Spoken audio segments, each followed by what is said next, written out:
manera que podamos tener este insumo para aquellos estudiantes que de repente ingresan un poquito más tarde o que no pueden ingresar. Listo. Bueno, buenas tardes a quienes se están conectando en este momento. Espero se encuentren muy bien.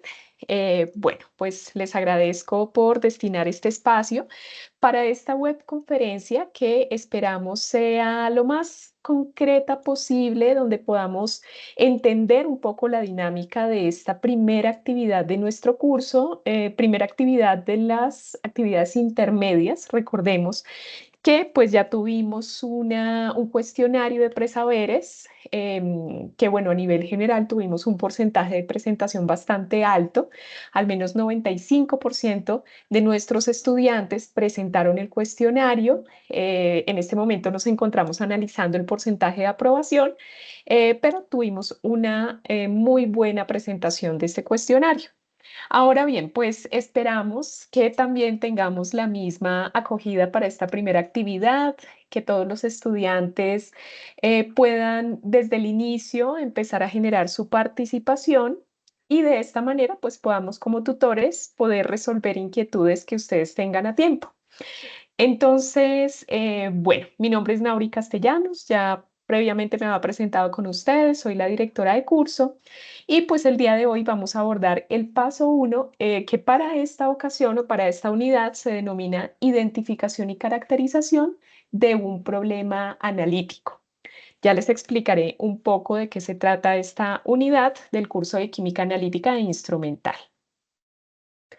Entonces, bueno, para cada una de las unidades nosotros vamos a tener una webconferencia inicial que normalmente se ofrece la primera semana. Ya para las siguientes semanas, recordando que nuestra actividad dura aproximadamente 4 semanas, para las siguientes semanas pues vamos a tener nuestros CIPAS, los cuales en este momento ya han sido programados por los diferentes tutores. Ustedes esta semana recibirán una invitación formal a estos CIPAS para que se agenden en cualquiera de estos. Tenemos la siguiente semana, martes 25, nuestro primer CIPAS de la unidad, en el cual podremos ya resolver inquietudes en caso de que ustedes ya hayan iniciado con el desarrollo de la actividad. Asimismo, pues abordaremos algún tema de la unidad que haya quedado en duda con respecto a la webconferencia, o sea, si de pronto hay todavía temitas que se deban reforzar, lo haremos en el CIPAS. El martes 4 de marzo tendremos un segundo CIPAS. Este será ofrecido por la tutora Cindy Escobar, quien también nos apoya en la red de curso. Y el día martes 11 de marzo tendremos también un CIPAS que será ofrecido por el profesor, por el tutor Carlos Posada, con quien seguramente muchos estudiantes están ahorita en los foros con el profesor Carlos. Este será el día martes 11 de marzo. Entonces tenemos pues realmente una oferta bien interesante de CIPAS para que ustedes se puedan conectar en la medida en que vayan teniendo un avance de la actividad. ¿Listo? Entonces, bueno, chicos, pues empezamos con esta agenda para el día de hoy. Esperamos que nuestros CIPAS, como les indico, pues sea muy concreto en el sentido en que podamos abordar la dinámica de la actividad. Es con lo que vamos a empezar. Vamos a hablar de la dinámica del paso uno. Aunado a esa dinámica, pues viene la explicación de la fase colaborativa. Vale la pena resaltar que nuestra actividad, así como las que vienen en adelante, constan de una fase colaborativa y una fase individual. Todas las actividades están orientadas de esa manera. Entonces, yo les voy a explicar en qué consiste la fase colaborativa, también la fase individual, y pues aunado a ello, pues voy a hablarles de unos temitas muy puntuales en química analítica e instrumental que ustedes deben saber para poder abordar esas dos fases. ¿Listo? Entonces, bueno, de esa manera, pues vamos a dar inicio con nuestra dinámica de la unidad uno, no sin antes, pues comentar el propósito de este paso uno. Nosotros esperamos que al finalizar la unidad ustedes puedan conseguir un resultado de aprendizaje muy específico y es que ustedes logren familiarizarse con las metodologías de muestreo en el ámbito de la química analítica, que ustedes conozcan cómo se prepara una muestra alimenticia para su análisis, específicamente su análisis físico-químico, y esto lo haremos a partir de la elección de un problema analítico asociado a la industria alimenticia. En un momento más les hablaré de qué se trata ese problema analítico que ustedes van a tener que elegir para poder desarrollar la primera fase, que es la fase colaborativa. ¿Listo? Entonces, bueno, chicos, como les comento, vamos a tener fase colaborativa, fase individual en la actividad. Entonces, vamos a iniciar por la descripción de la dinámica de la fase colaborativa. Listo, bueno, buenas tardes para todos los que se están conectando, bienvenidos. Gracias por su puntualidad. Entonces, bueno, para la dinámica de la actividad, pues tenemos que mencionar, perdón, algunos aspectos. Nuestra actividad finaliza el domingo 16 de marzo. Quiere decir que tenemos un poquito menos de un mes, exactamente 4 semanas para el desarrollo de la actividad. Arrancamos el día de ayer, la actividad inició ayer. Entonces, con esta webconferencia, pues vamos a tener una ruta muy clara de qué es lo que se debe hacer para esta actividad. Esta actividad es una de las de mayor ponderación dentro de nuestras actividades. Equivale a 80 puntos, entonces importantísimo que ustedes pues traten de estar en sintonía con la dinámica, puedan indicar sus dudas con tiempo y pues de esta manera podamos ir por esos 80 punticos y además pues logremos el aprendizaje esperado en esta unidad. Actividades previas que yo pues les sugiero hagan antes de empezar la actividad. Inicialmente, ustedes saben que en el entorno de aprendizaje nosotros tenemos la guía de actividades y rúbrica de evaluación. Tenemos una carpetica allí, esa carpeta que se encuentra alojada en el entorno de aprendizaje, contiene básicamente 2 documentos que les pedimos descargar porque son la base del desarrollo de la actividad. Tenemos la guía de actividades y rúbrica de evaluación y el anexo 2, que es el documento donde vamos a consolidar el desarrollo de la actividad. Ese va a ser el anexo 2. Recomendación, que todos los integrantes del grupo lo descarguen de tal manera que cada quien vaya avanzando a su ritmo y al final podamos consolidar un único documento para entrega grupal. A ver, les voy a ir comentando un poquito en qué consiste esto. Entonces, guía de actividades, yo la tengo por aquí, de hecho la descargué previamente para la webconferencia. Tenemos aquí nuestra guía que usualmente ustedes verán, bueno, por ejemplo, esta guía es de 17 hojas, pero no son todas las 17 hojas las que describan la actividad. De hecho, son las primeras 8 hojitas las que tienen la descripción muy sucinta y detallada de la actividad, y ya todo lo demás consiste en la rúbrica de evaluación, la manera como vamos a evaluar la actividad, que es básicamente un insumo para los tutores y para los estudiantes para que conozcan cómo serán evaluados. Entonces, pues está la guía de actividades y también tenemos el anexo 2, que es el formato donde vamos a entregar la actividad. Ya está disponible en la carpeta de la guía de actividades para que ustedes puedan descargarla y puedan ir generando sus aportes conforme vayan avanzando. Bueno, otro aspecto importante en esta, adicional a la carpeta de la guía de actividades, tenemos el foro de discusión que en este momento ya está habilitado. Ustedes van a tener un espacio de comunicación asincrónica con su tutor, que son los foros de interacción. Ya sus tutores abrieron un foro para esta actividad, para lo cual pues yo les recomiendo que participen de manera constante con sus aportes y desde allí pues recibirán retroalimentación oportuna. Ya tenemos el foro disponible, el foro se llama Interacción Paso 1, Identificación y Caracterización de un problema analítico. Cuando ustedes ingresan al foro van a encontrar un mensaje de bienvenida que trae un resumen de la guía de actividades, un resumen de lo que ustedes deben realizar para esta actividad. Entonces, desde ahora pueden ir ingresando, se pueden presentar allí, dejar su nombre y bueno, pues conforme vayamos avanzando en la webconferencia se darán cuenta que pues yo les voy a dejar unas tareitas para que ustedes vayan ingresando al foro y vayan dejando allí alguna elección que tienen que hacer de unos ejercicios, entonces pues ya les iré comentando para que puedan entrar al foro y dejar su intervención. Entonces, con respecto a la fase colaborativa, les voy a explicar en qué consiste. Recuerden que tenemos fase colaborativa y fase individual. Me gustaría de todas maneras en el chat, si ustedes me pudieran comentar si ya descargaron los 2 documentos que les estoy indicando, la guía de actividades y el anexo 2. Solo para aquellos que de pronto ya hayan tenido la oportunidad de ingresar a la carpeta de la guía de actividades, me gustaría saber si alguno de ustedes ya descargó el material, solo por curiosidad. Entonces, bueno, a ver, les comento. ¿Qué es lo primero que vamos a hacer en esta fase colaborativa? Y realmente así funcionan los grupos colaborativos de la UNAD. Sé que no es un trabajo nuevo para ustedes. Lo primero que vamos a hacer es elegir nuestro rol dentro del trabajo colaborativo. La idea es que nosotros, desde nuestra participación, podamos cumplir con el rol elegido. Tenemos un equipo de trabajo. Recuerden que el foro está integrado por 5 estudiantes. Es conocido que no todos ingresan.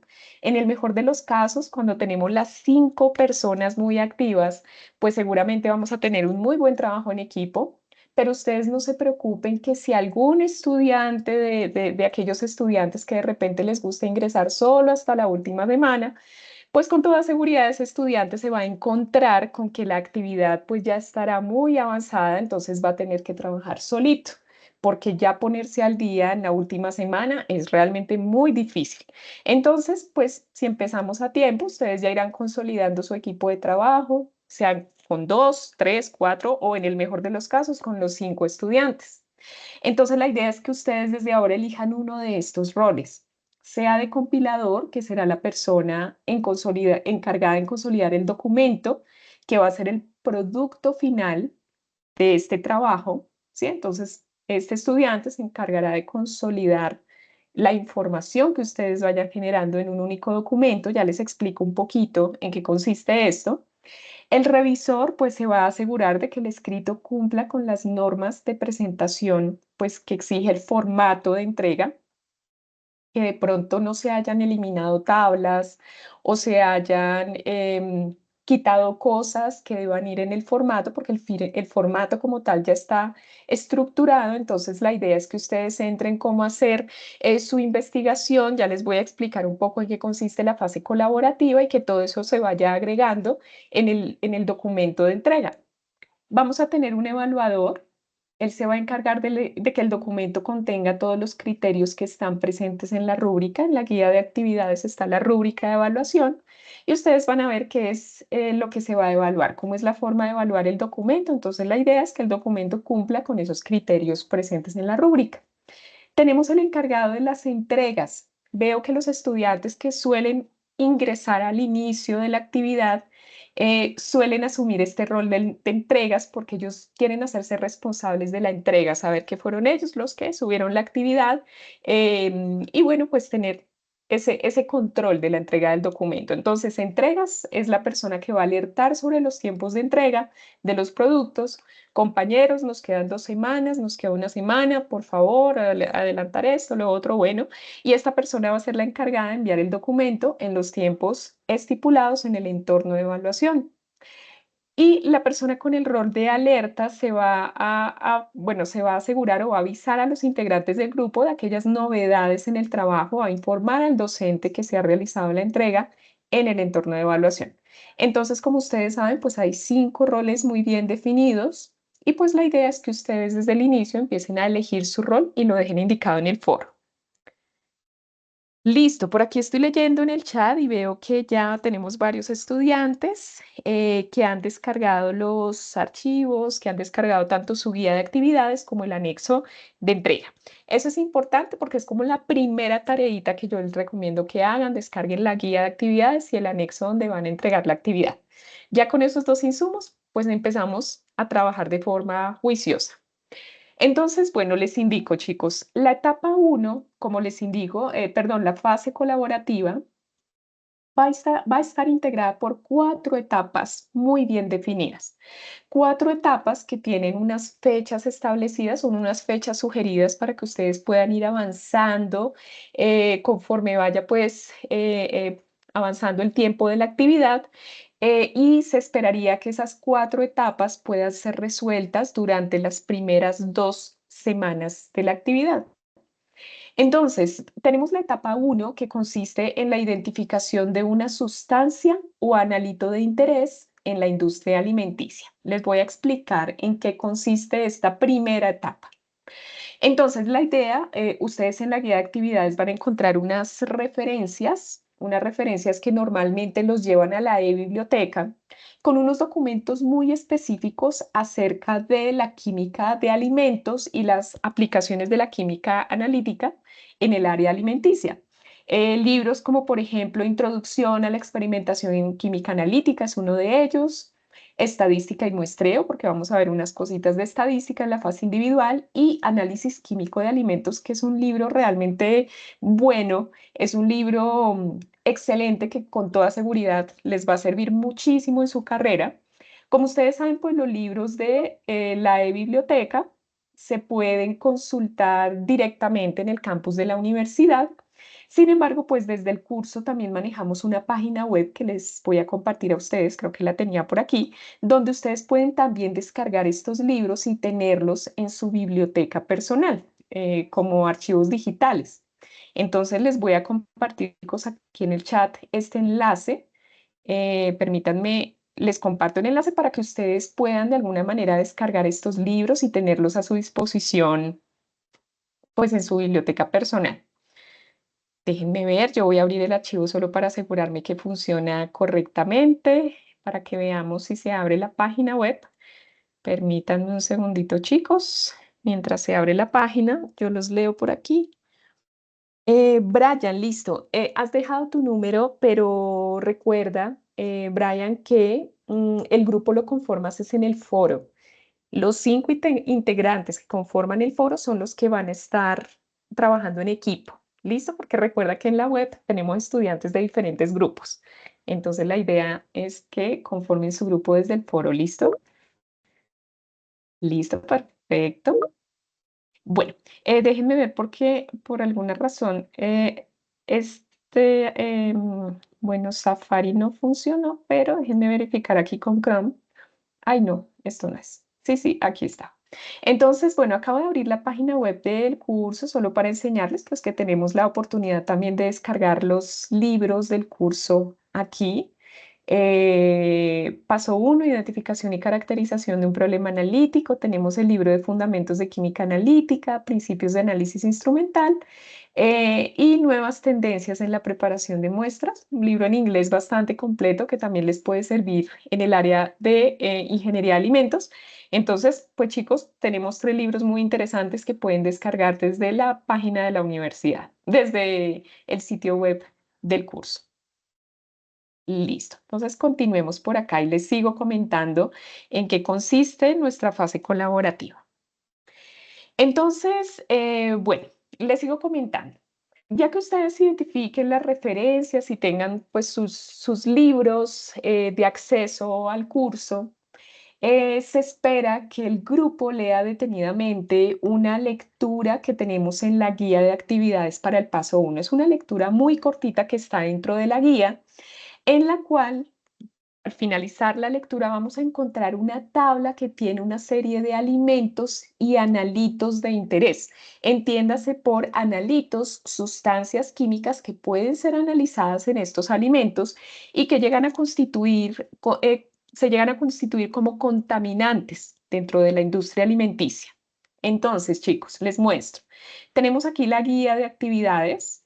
Entonces, recomendación, además de pues, descargar estos libros del curso, se espera que ustedes lean el texto que aparece en esa etapa 1 de la fase colaborativa. Es un texto muy sucinto, muy concreto, que les indica acerca de los diferentes analitos químicos que pueden contaminar los alimentos, mercurio, estaño, arsénico, plomo, cómo estos pues son tóxicos para el organismo, y cómo se controla su presencia en la industria alimentaria. Se habla un poco de la importancia de esos analitos o contaminantes que pueden ser metales pesados.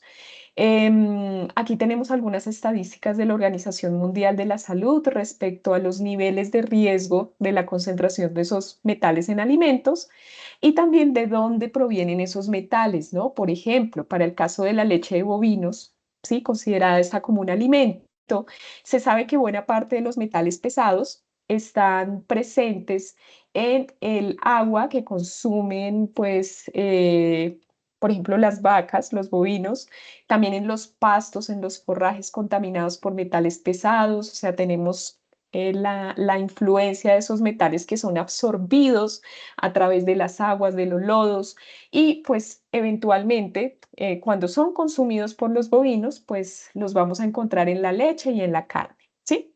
Entonces, bueno, pues tienen diferentes métodos analíticos, es lo que nos dice la lectura para la evaluación de contaminantes alimenticios. Entonces, dentro de esa lectura, ya al finalizar, hay una tablita que va a ser nuestra base para el desarrollo de la actividad.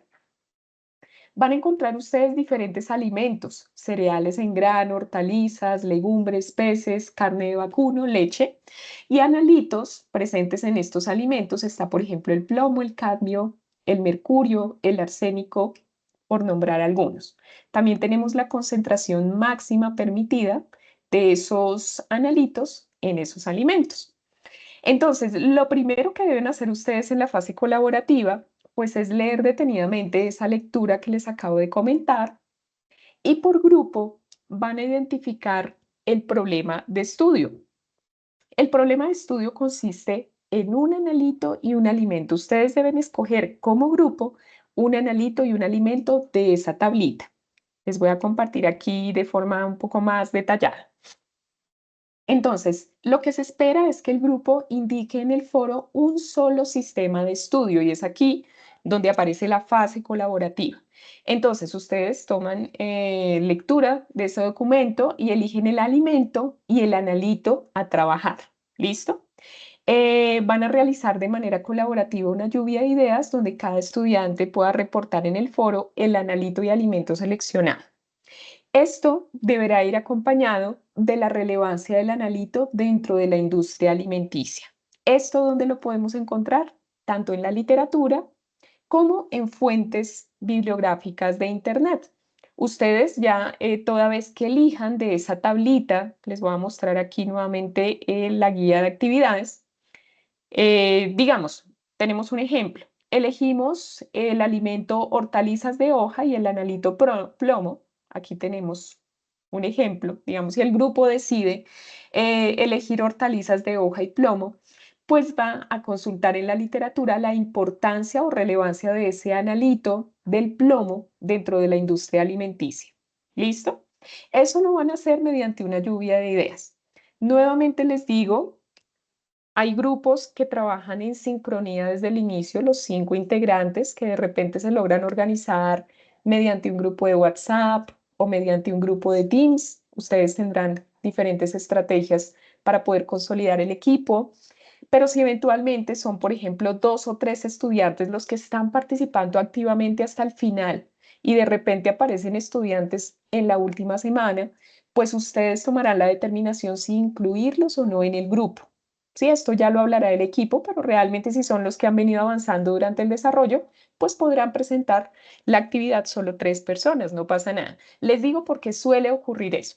Entonces, bueno, chicos, primero elegir analito y alimento, fundamentarlo, hablar de la relevancia dentro de la industria alimenticia de ese analito y también la idea es que ustedes ya, habiendo elegido el analito y el alimento, consulten la normatividad que rige la permisibilidad del analito en el alimento. Para eso, pues, hay diferentes referentes bibliográficos. Con seguridad sé que aquí hay estudiantes que también trabajan en el área, entonces, ¿cuál es la idea? Que ustedes identifiquen también mediante fuentes de Internet o incluso mediante los libros que ustedes tienen a su disposición el límite máximo permitido de ese metal en el alimento, ¿sí? Esto, por ejemplo, lo podemos consultar en páginas como la página de la FAO. La FAO, pues, que es una entidad que con toda seguridad ustedes van a consultar bastante también para sus trabajos de grado, trabajos de tesis, etcétera, pues ha generado una serie de normas, decretos que nos hablan un poco de la importancia de diferentes analitos en la industria alimenticia. Les voy a compartir un ejemplo. Digamos, en este documento que es de normatividad y permisibilidad de analitos en alimentos, yo voy a buscar, por ejemplo, el cadmio. Vamos a ver qué dice este documento. Digamos, si yo escogí el cadmio en determinado alimento, dice aquí que hay información en la página 30 Sí, pues vamos a tener aquí información muy específica del cadmio.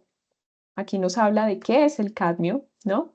Y nos habla de las concentraciones permitidas de ese metal en alimentos, ¿no? Entonces aquí están los niveles en miligramos sobre kilogramos, o lo que nos dice la norma, la concentración que debería tener este metal en alimentos. Entonces la idea es que ustedes consulten la normativa vigente, que en este caso rige la permisibilidad del analito en alimentos, y pues puedan indicar en su foro, en el foro colaborativo, esa normativa que ustedes han encontrado.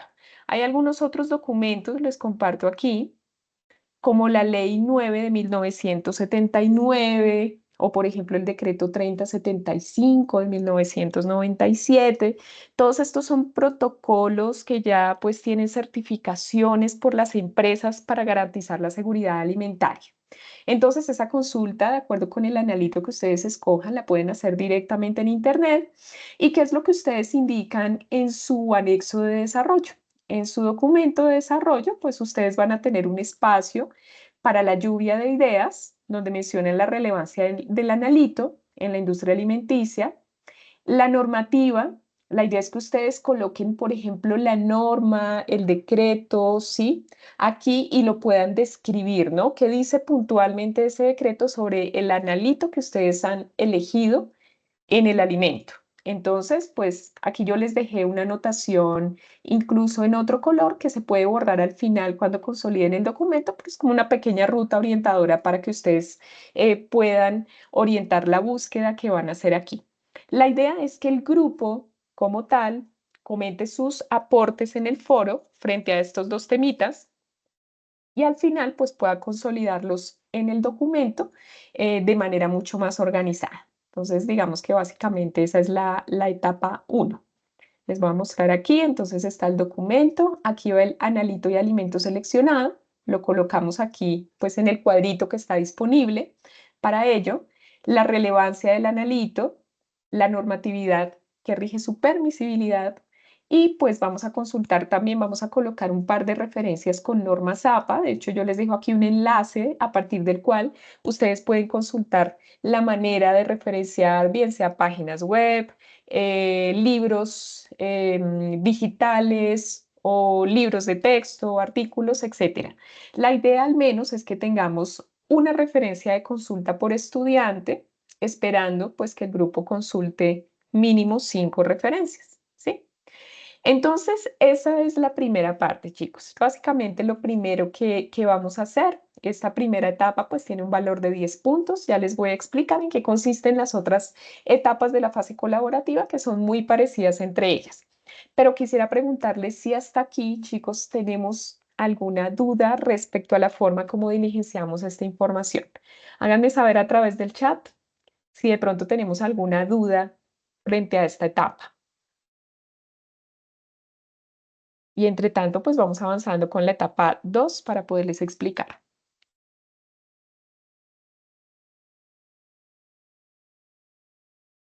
Listo, Brian, muchas gracias. Perfecto. Listo.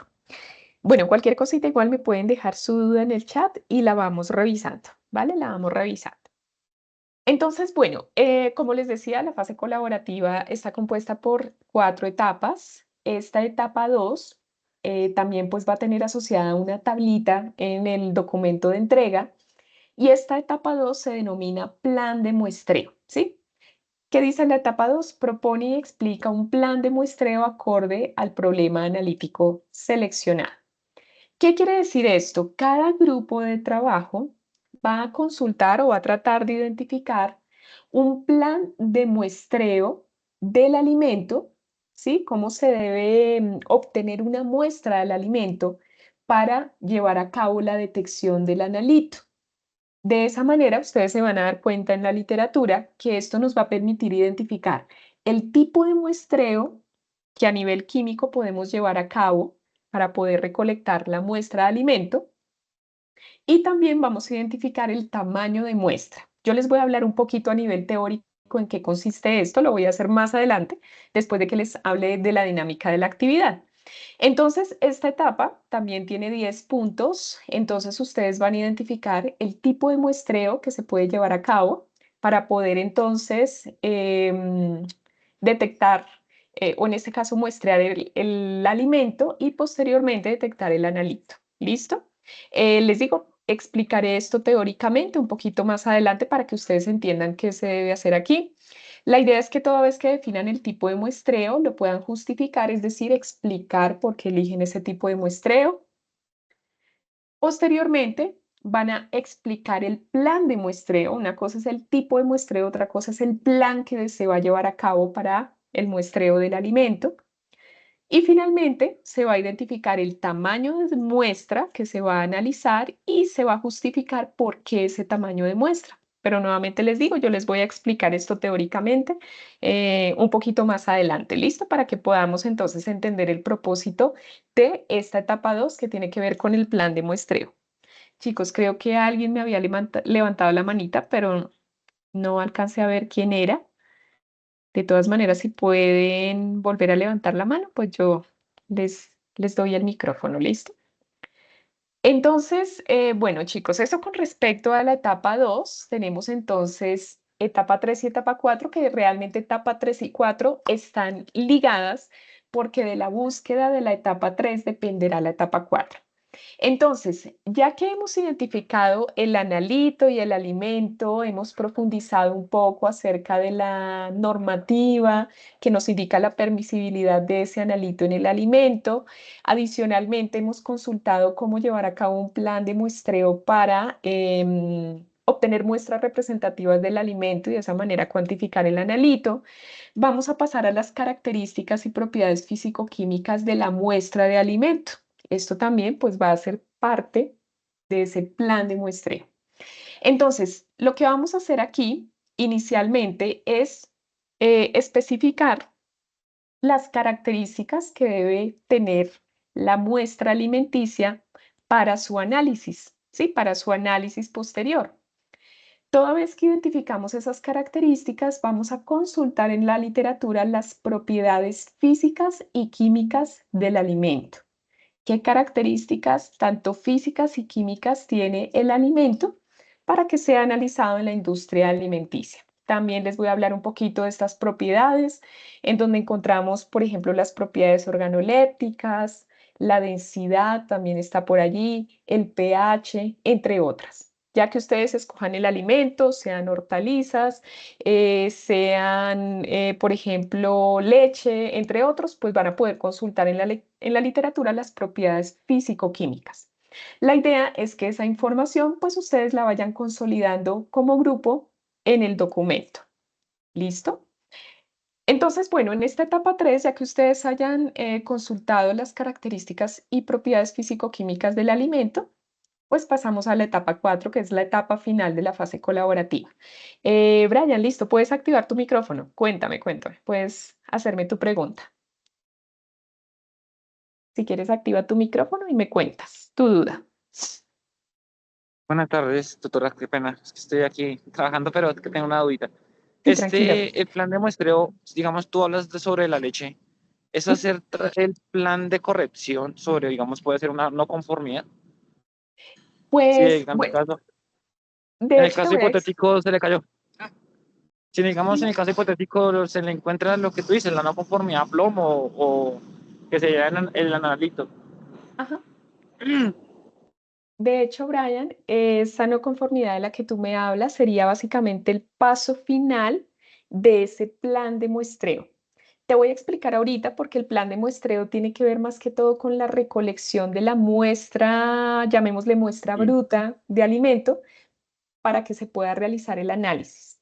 Entonces te voy a sí, digamos que explicar. lo digo, Di- perdóname, es que digo en el Dime, sentido de dime. que, digamos, nosotros cuando recibimos una queja, entra, digamos, en el plan de corrección y todo el plan de ataque para, digamos, hallar la fuente de problema. Ujú. Entonces, nosotros recibimos, digamos, la no conformidad y con base a la no conformidad se hace todo el proceso de trazabilidad para hallar la fuente del problema. A eso me refería. Mm. Ah, perfecto. Brian, entonces, más bien esa trazabilidad es la que tendría analogía con el plan de muestreo. De hecho, te voy a mostrar ahorita un ejemplo para que tú trates de indicarme si es lo que ustedes hacen a nivel industrial, como para que tengas una idea de si eso te sirve como plan de muestreo, ¿listo? Pero creo saber lo que me estás indicando y es esa trazabilidad, eso que hacen después de lo que va a determinar el plan de muestreo. Entonces, permíteme, ya te indico qué es lo que se hace y tú me confirmas si estamos hablando el mismo lenguaje, ¿vale? Dale, tutora. Listo, ahora ya lo revisamos. Entonces, bueno, por último, ya para finalizar esta fase colaborativa, ya que ustedes han identificado las propiedades físico-químicas del alimento, lo que vamos a hacer es proponer un análisis cualitativo según las características del analito y la muestra alimenticia. Entonces, para ello, el grupo colaborativo pues va a proponer diversos análisis cualitativos. Aquí me refiero a propiedades físico-químicas, como por ejemplo la evaluación de la textura, del color, olor, entre otros. Quiere decir que la información que ustedes ya consultaron en la etapa 3, el grupo colaborativo va a desarrollar un mapa mental.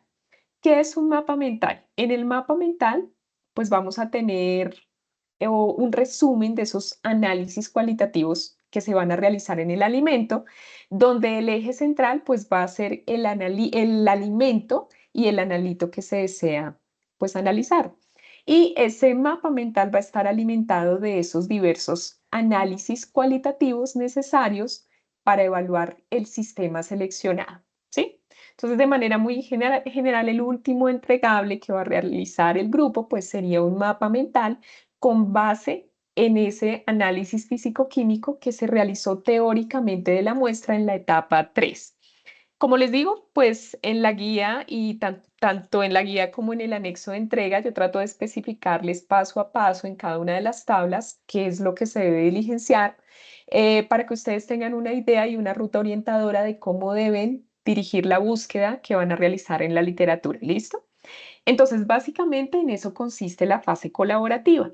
Ya para la fase individual, pues vamos a tener una serie de ejercicios para los cuales yo voy a desarrollar unos ejercicios modelo. Al final de esta webconferencia, en unos 20 minuticos, voy a desarrollar unos ejercicios modelo para que ustedes vean la manera en la que pueden desarrollar el conjunto de ejercicios que hayan elegido. Ya les voy a explicar un poquito en qué consiste esa fase individual, pero por ahora, permítanme, yo les explico los elementos teóricos que necesitamos para la fase colaborativa.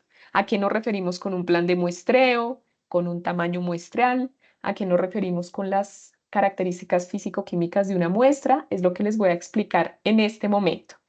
Entonces, chicos, solo para saber si estamos entendiendo un poco la dinámica, ustedes me pueden decir entonces de los 80 puntos que tenemos en la actividad, ¿cuántos están representados en la fase colaborativa? ¿Cuántos puntos se evalúan en la fase colaborativa de esos 80? Cuéntenme. Me pueden igual escribir por aquí en el chat, solo como para saber si estamos allí en sintonía.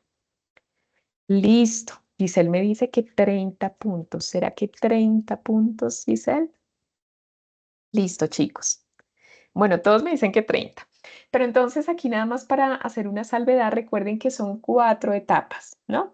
Si bien la etapa 3 es muy parecida a la etapa 4, las dos son consultas diferentes. Una es un mapa mental, otra ya es un cuadrito con las propiedades físico-químicas. Entonces, esas etapas, cada una equivale a 10 punticos. Quiere decir que la fase colaborativa equivale en su totalidad, muy bien, José Alberto, a 40 puntos. ¿Listo? 4 etapas, cada una tiene 10 punticos. Para el final tendríamos la mitad de la puntuación en la fase colaborativa. Quiere decir que la fase individual pues tendrá otros 40 puntos. La fase individual pues es mucho más autónoma. Ustedes van a empezar a, si desean desarrollarla esta misma semana, como para ir avanzando y pues que puedan ir desarrollando la fase colaborativa durante toda la actividad.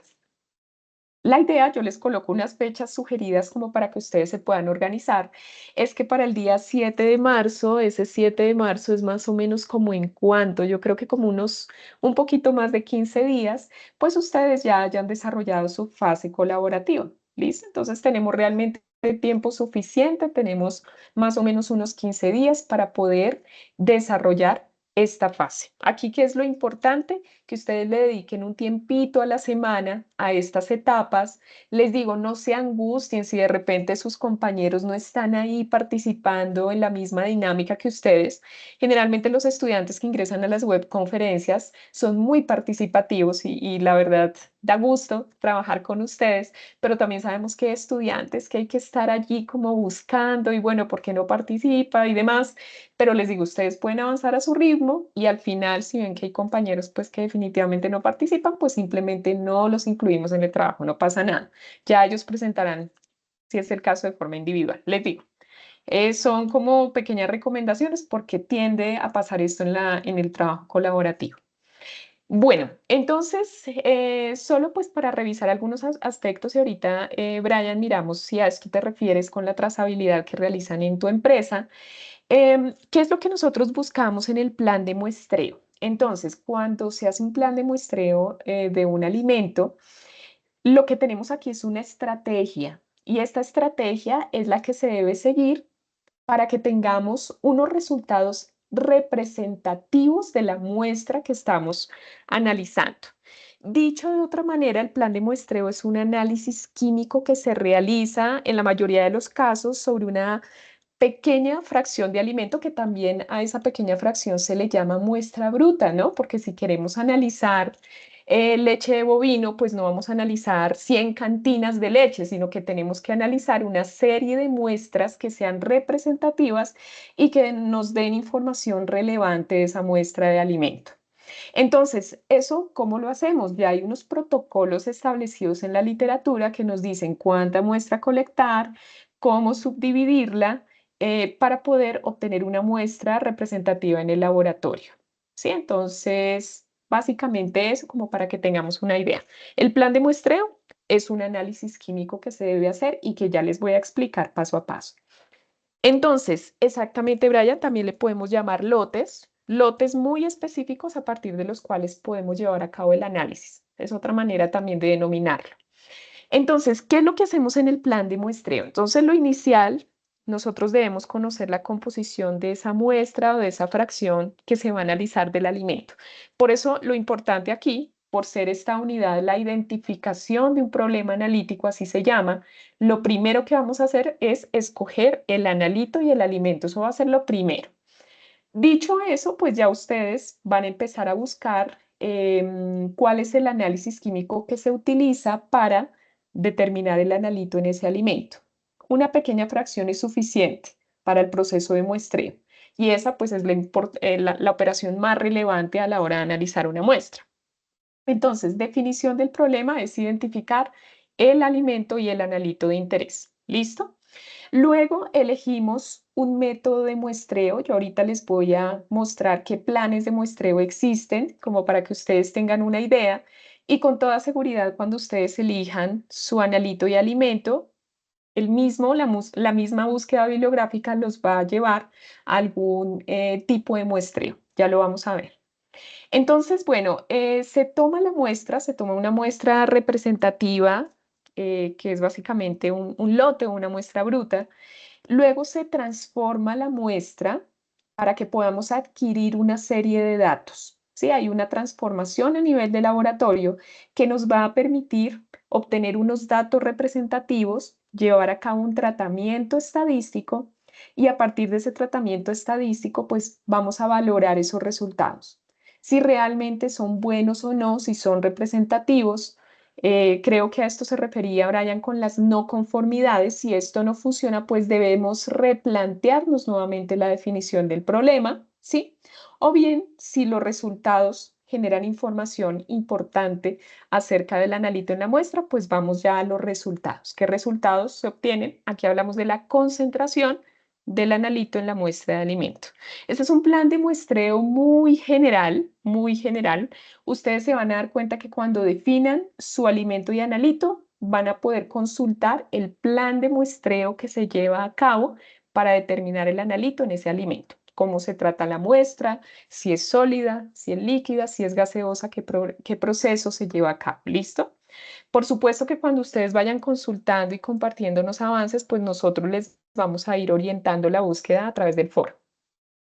Entonces, bueno, esta es otra forma de representar el plan de muestreo. Entonces, para llevar a cabo el plan de muestreo, primero se debe tomar la muestra, se debe hacer una toma de la muestra. Posteriormente, pues esta muestra debe ser representativa. Por ejemplo, si es una disolución de un líquido, por ejemplo, leche, la muestra pues puede ser relativamente pequeña, porque como son muestras de tipo homogéneo, pues son homogéneos es una muestra homogénea hasta el nivel molecular. Empezamos a tener problemas cuando las muestras son de tipo heterogéneo, porque entonces ya va a ser necesaria tomar diferentes muestras para poder hacer el análisis. Ya que tomemos la muestra representativa, pues vamos a tomar una serie de submuestras dentro de esa muestra para poder obtener una serie de promedios, ¿no? La idea a nivel de laboratorio cuando se traza un plan de muestreo de un alimento, pues es tomar varias porciones para poder generar promedios, desviaciones estándar, porcentajes de error, todo un análisis estadístico. De esa manera determinamos el margen de error y pues determinamos si son muestras homogéneas y heterogéneas. Podemos aplicar planes de muestreo de tipo temporal, es decir, donde el número de muestras se tome por unidad de tiempo, o espacial, donde generalmente se diseña un esquema de muestreo en una ubicación o área. O podemos tener planes de muestreo que son de los dos tipos, espacial y temporal, por ejemplo. Entonces les digo, pues más o menos es como la ruta para seguir un plan de muestreo a nivel de laboratorio. Entonces, chicos, solo para reforzar un poquito la idea, esto ya es como para concluir un poco la definición del plan de muestreo. Lo primero que se debe hacer es identificar la población, el alimento con el que se va a trabajar. De ese alimento se colecta una muestra bruta. Ustedes se van a dar cuenta que en el área de alimentos el tratamiento de las muestras es muy similar, el plan de muestreo. Y posteriormente se reduce la muestra bruta a una muestra de laboratorio para su análisis, ya que esa muestra de laboratorio pues, nos va a dar una composición representativa de la población y nos va a permitir encontrar allí la concentración de analito en nuestra muestra. Les digo, esto será un poco más claro cuando ustedes ya hagan la identificación del analito y alimento a trabajar. Entonces, a manera de resumen, identificamos la población, colectamos una muestra aleatoria de n partículas, n cantidad de muestras.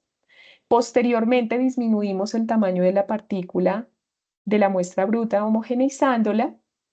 Y si el tamaño de la muestra es adecuado, pues almacenamos la muestra para el análisis en el laboratorio, ¿sí? Y podemos pues llevar a cabo el muestreo correspondiente del analito. Entonces, este es como un ejemplo de una ruta de los pasos para el muestreo. Yo les voy a compartir de todas maneras estas diapositivas para que ustedes pues tengan al final las referencias de donde obtenemos esta información, pues para que allí mismo se puedan ir a esa bibliografía y puedan entonces ir construyendo su plan de muestreo. Chicos, en la etapa 2, donde indicábamos que se debe identificar el tipo de muestreo que se va a llevar a cabo para analizar el alimento, pues hay diferentes tipos de muestreos, ¿no? Vamos a tener dos grandes grupos.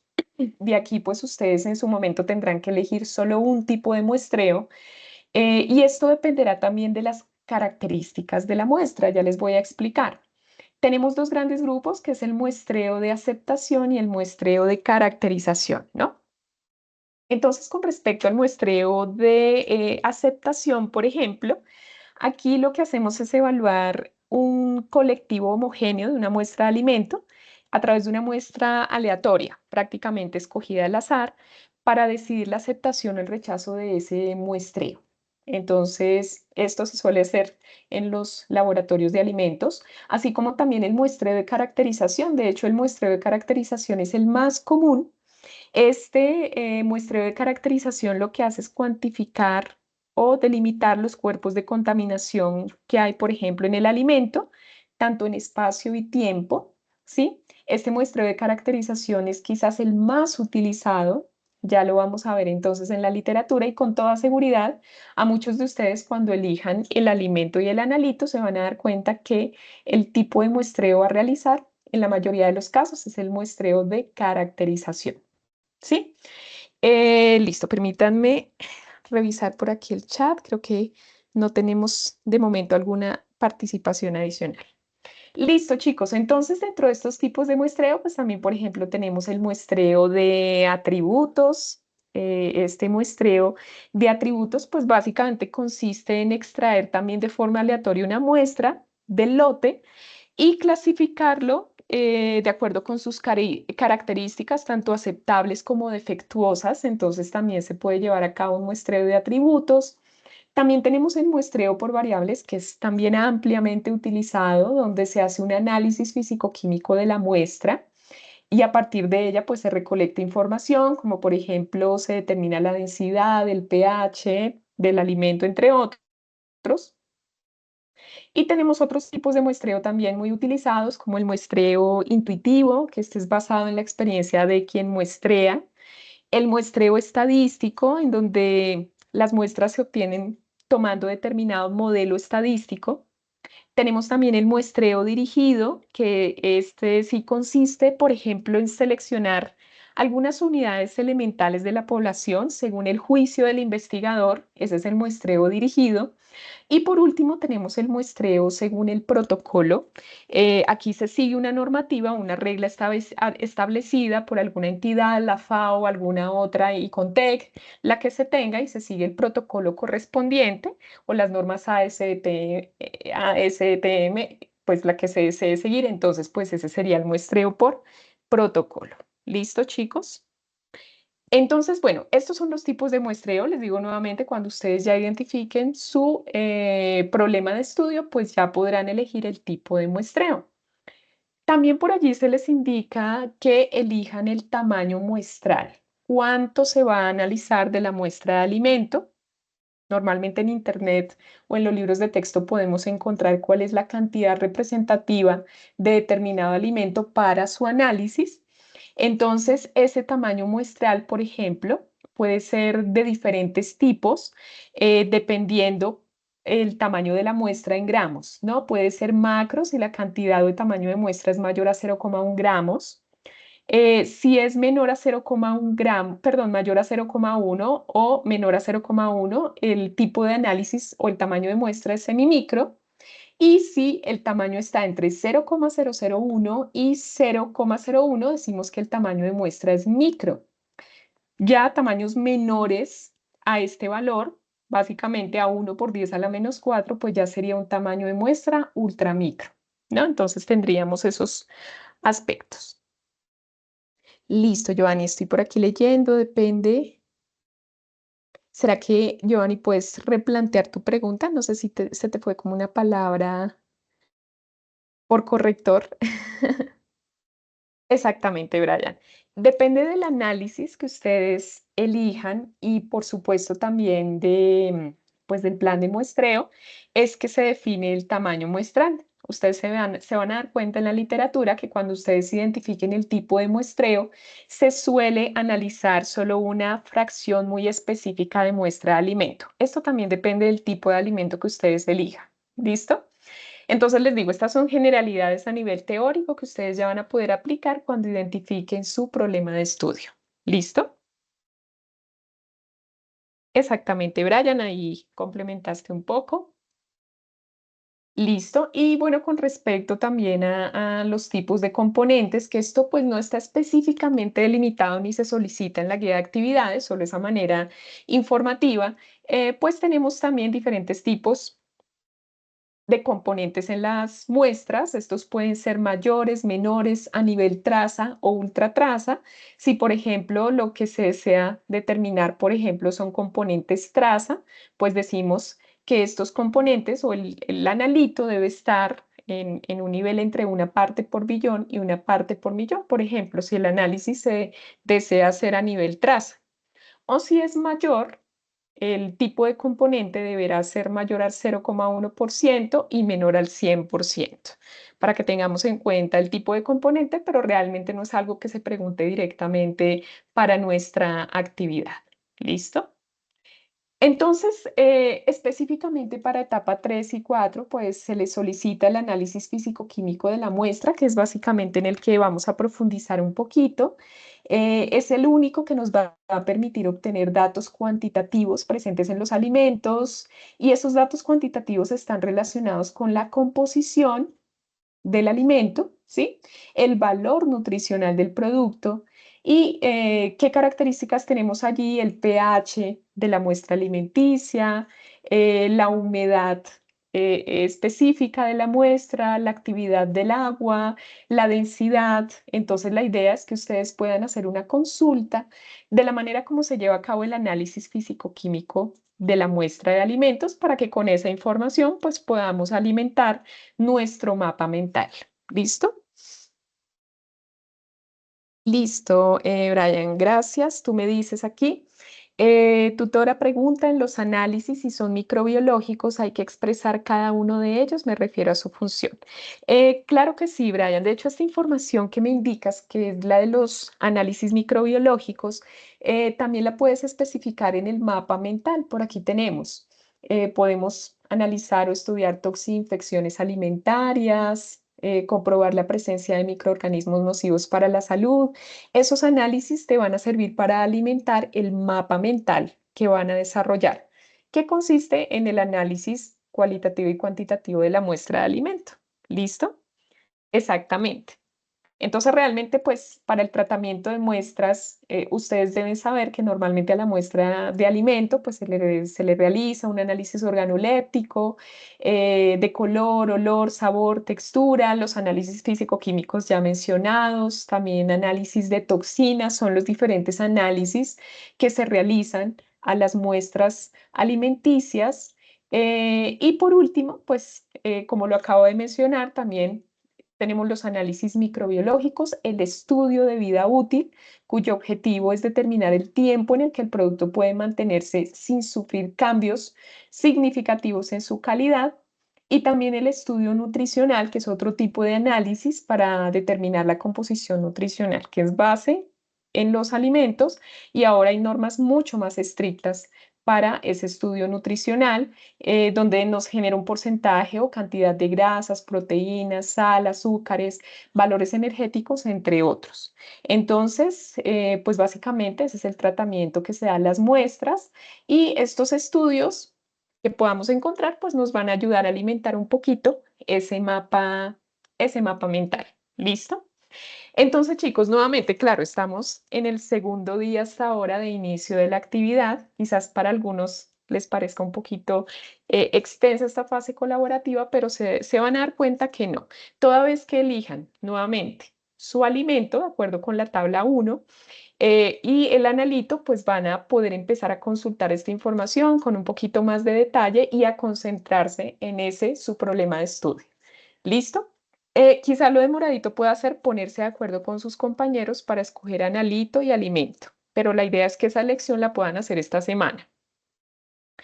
Si de pronto hay algún interés de otro compañero en trabajar en un analito de alimento diferente al que nosotros escogimos, por ejemplo, al que ustedes escogieron como grupo, pues la recomendación, ya si este estudiante dice no y no, yo no quiero trabajar con ese analito y no se logra poner de acuerdo, pues es que desarrolle la tarea de forma individual, pero no es lo ideal. Lo ideal es que puedan ustedes apoyarse de manera colaborativa, porque se van a dar cuenta que ese esfuerzo pues va a hacer que ustedes puedan incluso terminar a tiempo la actividad, ¿no? Que no tomen más tiempo del que se sugiere en la guía.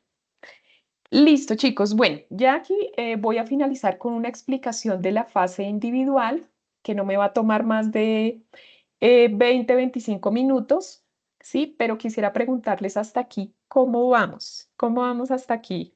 Cuéntenme, ¿tenemos alguna duda? De momento he visto sí algunos aportes en el foro, pero no sé si tenemos alguna duda hasta aquí. Bueno, mientras ustedes me confirman a través del chat si hay dudas, entonces Tareitas que les recomiendo para el día de hoy, sino para esta semana, es que descarguen la guía de actividades y el anexo donde van a consolidar su actividad. Lo encuentran en la carpeta del entorno de aprendizaje o también encuentran estos insumos en el mensaje del foro, el mensaje inicial del foro. Otra tareita que indiquen en el foro el rol que ustedes van a asumir dentro del trabajo colaborativo, que sería el rol que ustedes deseen, bien sea entregas, compilador, alertas, los roles también los encontramos en la guía. Entonces, recomendación, vayan dejando su rol y también vayan leyendo los documentos que les acabo de indicar. Listo, Luis, muchísimas gracias. Gracias, José Alberto. Entonces, bueno, para la fase individual yo también les voy a dejar una tareita. Y es que en la fase individual ustedes van a tener que seleccionar un conjunto de ejercicios que va del 1 al 5 y van a tener que dejar indicado en el foro el conjunto de ejercicios que ustedes van a desarrollar. ¿A qué me refiero con esto? Les voy a mostrar la guía. Porque aquí en la guía, después de la explicación de la fase colaborativa, que no nos toma más de 2 hojitas, tenemos la descripción de la fase individual. Entonces, en la descripción de la fase individual, que en esencia, pues son 3 etapas, pero les digo, son muy sencillas porque aquí lo que tienen que hacer es escoger un conjunto de ejercicios. Ustedes se van a dar cuenta que van a encontrar cinco conjuntos de ejercicios y cada uno está conformado por 3 puntos. Entonces, desde ahora yo los invito a que ustedes le den una leidita a los ejercicios, vean de qué se tratan y elijan el conjunto de ejercicios de su interés. Básicamente, todos los ejercicios abordan los mismos conceptos, lo que cambia un poco es el contexto de la pregunta. Pueden haber contextos donde se trabaje el arsénico, en otros el cadmio, en otros el plomo, no pasa nada. Les digo, pero todos están orientados a la industria alimenticia. Y les voy a explicar un poco porque esta parte, como lo expliqué en el plan de muestreo, en todo plan de muestreo de alimentos, se lleva a cabo un análisis estadístico de las muestras representativas y eso es lo que vamos a hacer. Vamos a hacer un análisis estadístico en este conjunto de ejercicios. Entonces aquí, tareita chicos, que ustedes indiquen en el foro, por ejemplo aquí, Pedro Pérez, yo elijo el conjunto de ejercicios 3, por ejemplo. Eso es lo primero. Nuevamente les recomendamos pues consultar los documentos que tenemos en la biblioteca, como el libro de estadística y muestreo, que es la base para esta unidad. Dicho esto, entonces, en la etapa 2, cada estudiante desarrolla el conjunto de ejercicios que haya seleccionado. Y por último, en la etapa 3, pues el estudiante recopila sus ejercicios en el documento de entrega. En el documento de entrega, ustedes van a tener una tablita, les voy a mostrar, donde van a hacer la recolección de ejercicios. Por ejemplo, conjunto de ejercicios 1. Aquí están. El ejercicio 1.1, que tiene que ver con cálculos estadísticos. Recomendación, coloquen el enunciado que ustedes eligieron, ¿sí? Y aquí va el desarrollo como tal de ese ejercicio, el desarrollo matemático, para que ustedes lo tengan presente. Asimismo, pues vamos a tener, recuerden que cada conjunto de ejercicios tiene 3 punticos. El primero es básicamente el análisis estadístico de unos datos. Y los otros 2 puntos, pues ya es responder 2 preguntas teóricas, ¿sí? No son como tal ejercicios matemáticos, pero es dar respuesta a 2 preguntas teóricas que tienen que ver con el análisis estadístico de datos. Les comparto un ejemplo aquí. Un ejemplo, supongamos aquí, déjenme, ay, sí estoy, sí. Vámonos con el conjunto de ejercicios 1 para darles un ejemplo. Entonces, bueno, el primer punto tiene que ver con el análisis estadístico de una muestra de comida de mar que contiene niveles de arsénico altos. Entonces se hace un análisis en el laboratorio y se determinan unos volúmenes que ya el estudiante que elija el ejercicio o el conjunto de ejercicios 1 revisará. A partir de esos datos, pues hay que calcular un promedio, un coeficiente de variación, un error relativo, ya les voy a explicar. Y por último, hay 2 preguntitas de análisis, ¿no? Entonces aquí, con base en ese análisis estadístico que se hizo, pues se hace una pregunta muy específica de ese análisis. Y por último, una preguntita teórica, por ejemplo, ¿qué aspectos contempla un plan de muestreo aleatorio? Consultar de forma detallada, citar un ejemplo. Esa es básicamente la estructura de los 3 puntos que podrá desarrollar cada estudiante. ¿Qué pasa, chicos? Si, por ejemplo, hay un grupo, como les indico, que trabajó de forma colaborativa y solo trabajaron 3 estudiantes, pues al final, en el conjunto o en la presentación de los ejercicios, pues irá solo el desarrollo de los ejercicios escogidos por esos 3 estudiantes. No es necesario que el grupo desarrolle todos los 5 conjuntos de ejercicios si solo participaron 3 o 2 integrantes. Solo desarrollan sus ejercicios. ¿Listo? Tenemos una manito levantada, María Eugenia. Cuenta. Si quieres activar tu micrófono y te escucho.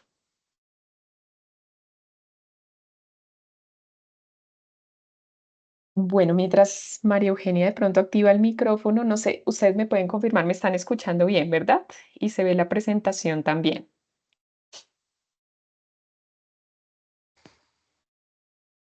Sí, señora.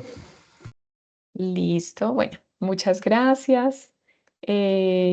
Bueno, María Eugenia, no veo que actives tu micrófono. Cuando puedas lo activas, si no me escribes la duda en el chat y con gusto me cuentas, ¿vale? Para ayudarte a resolver la inquietud. Listo, entonces, bueno, ya lo que les comenté, chicos, pues bueno, esta fase individual tiene un peso, una ponderación bastante alta, son 40 puntos, donde, como les decía, el conjunto de ejercicios está conformado por 3 puntos. El primero equivale a 20 puntos, que es el análisis estadístico, el segundo 10 puntos, el tercero 10 puntos para un total de 40. Entonces aquí tenemos representada la mitad de la ponderación de nuestra actividad. Entonces, les voy a explicar un ejercicio modelo para que ustedes vean cómo se desarrolla este tipo de ejercicios de análisis estadístico. ¿Listo? Entonces, bueno, ya que nosotros llevamos a cabo un plan de muestreo, pues siempre es necesario realizar una evaluación de datos analíticos, porque cuando hacemos análisis de muestras siempre vamos a obtener pues valores, cantidades que deben ser analizadas, ¿no? Entonces, para que nosotros podamos entender el análisis estadístico y podamos analizarlo, analizar todos esos datos que vamos a obtener, necesitamos entender el concepto de precisión y de exactitud. Esto es muy importante porque en función de esos 2 conceptos determinaremos si nuestro método es adecuado o no, o si es necesario volver a repetir un procedimiento. Esto depende mucho de la precisión y de la exactitud que nos habla de la confiabilidad de los datos. Entonces, la exactitud se refiere a qué tanto las mediciones que hemos colectado se acercan a un valor real o verdadero. Por ejemplo, si estamos tomando análisis de la densidad de diferentes muestras de un aceite, ¿sí? De un alimento, de un aceite, entonces estas densidades con toda seguridad para ese producto ya deben tener un valor de referencia en la literatura. Entonces es qué tanto las mediciones individuales que hice en el laboratorio se acercan al valor correcto o verdadero. Y la precisión se refiere a la cercanía entre los valores medidos. ¿Qué tan cercanos están los valores que yo tomé en el laboratorio? Aquí no necesito ningún valor de referencia para hablar de precisión. Entonces, teniendo en cuenta este tablerito de dardos, y aquí les pregunto yo a ustedes, ¿qué podemos decir de la exactitud y de la precisión si consideramos que en el centro de nuestro tablerito de dardos está el valor considerado como teórico o real de las mediciones? Por ejemplo, en el primer tablero, ¿qué me pueden decir ustedes de la exactitud y de la precisión? ¿Será buena o mala? ¿Qué pasa, por ejemplo, con la exactitud en mi primer tablero? ¿Qué creen ustedes? Pueden habilitar micrófono, chicos, sin problema. También en el chat. Es, es una exactitud porque pues está alrededor del circulito rojo, ¿no? O sea, no Exactamente. está adentro, pero sí está alrededor. Exactamente, Giovanni. Y ahí aprovechando tu respuesta, ¿qué me puedes decir, por ejemplo, de la precisión de los datos? ¿Qué tan cercanos están entre ellos? ¿Será que la precisión es buena o mala? La exactitud es buena, pero ¿qué pasa con la precisión? ¿Qué crees tú? Mm, digamos, el dato no es tan preciso porque, pues, digamos, tiene que estar en el punto rojo para que sea un dato exacto.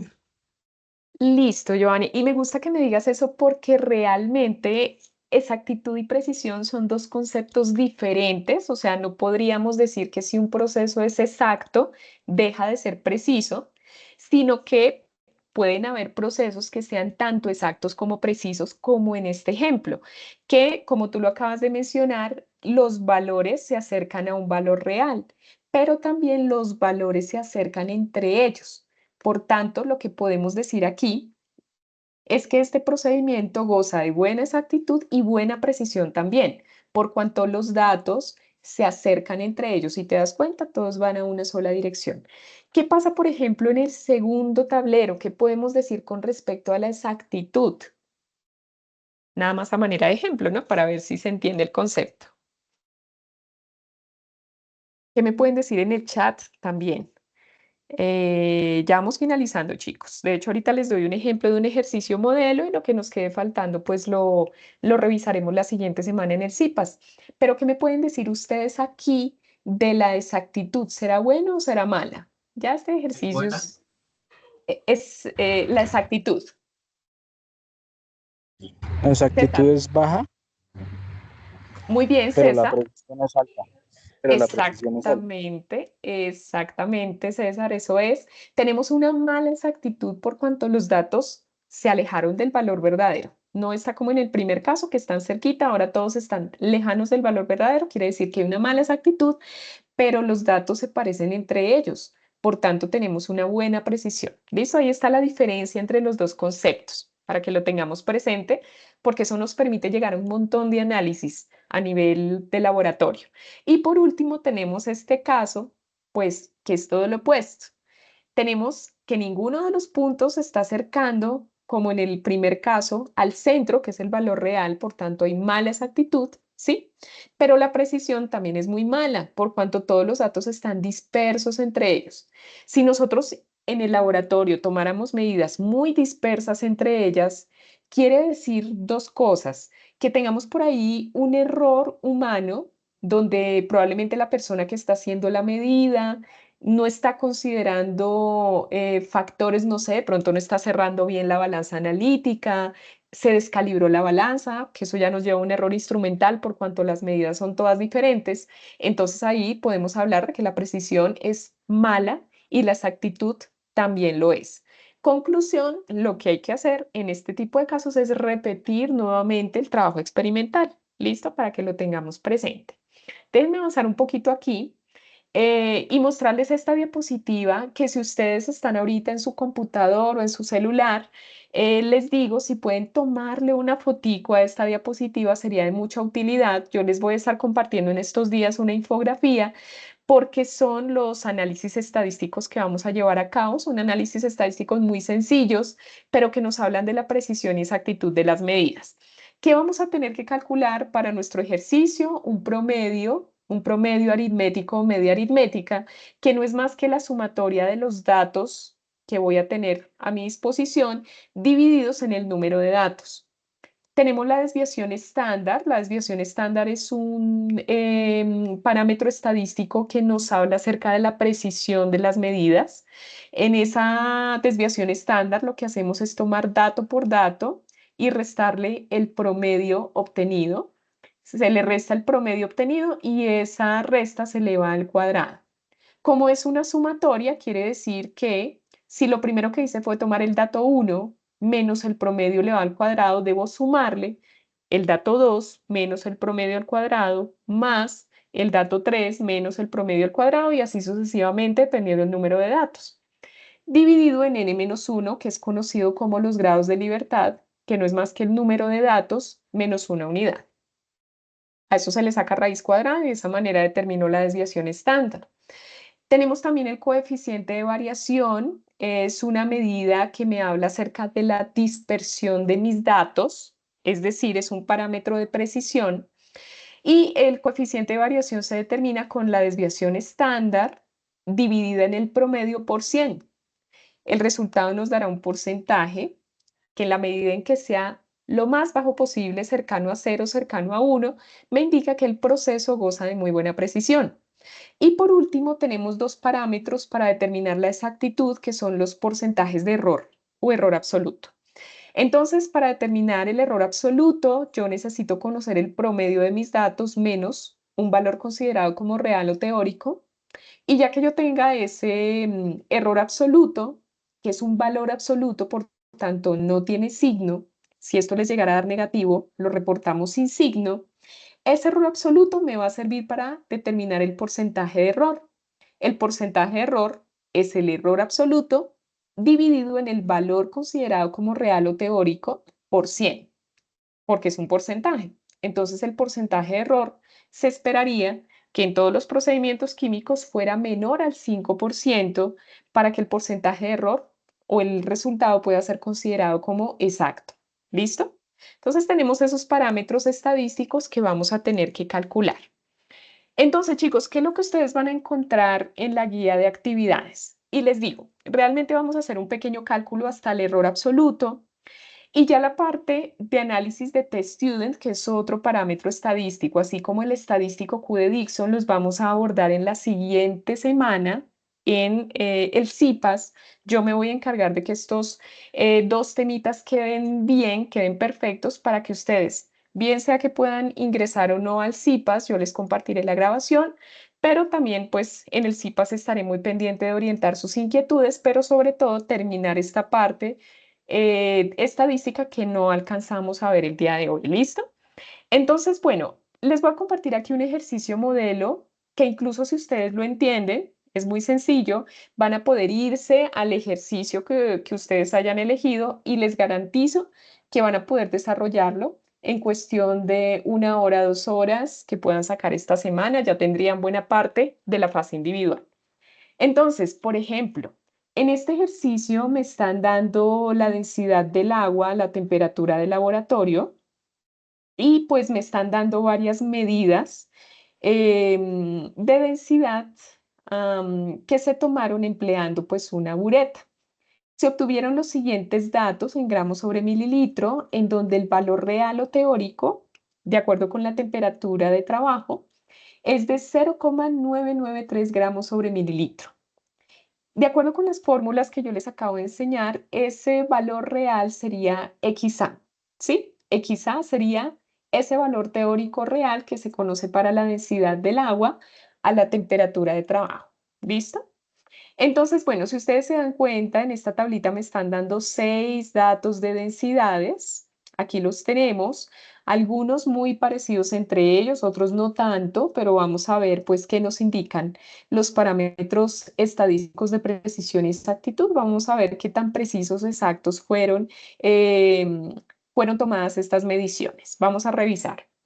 Entonces, lo primero que ustedes deben hacer, ustedes van a tener también una colección de 6 daticos en su guía de actividades.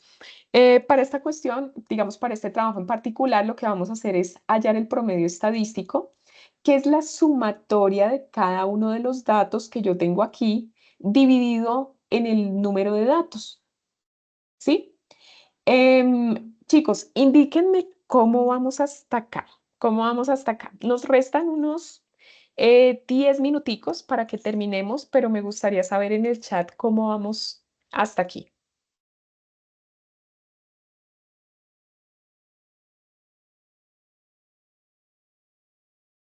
Me pueden escribir en el chat, chicos, y pues continuamos, ¿no?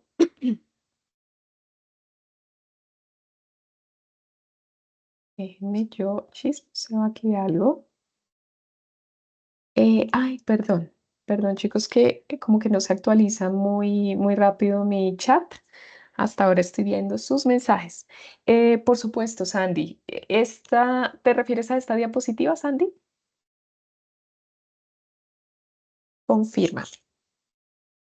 Listo, Luis Carlos, gracias. Giovanni también.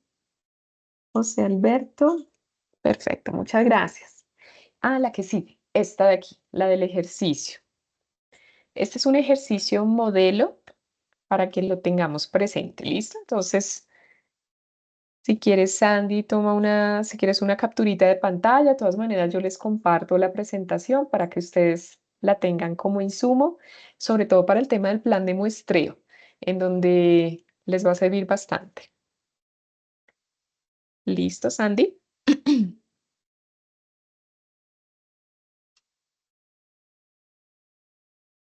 Ujú. Listo, con mucho gusto.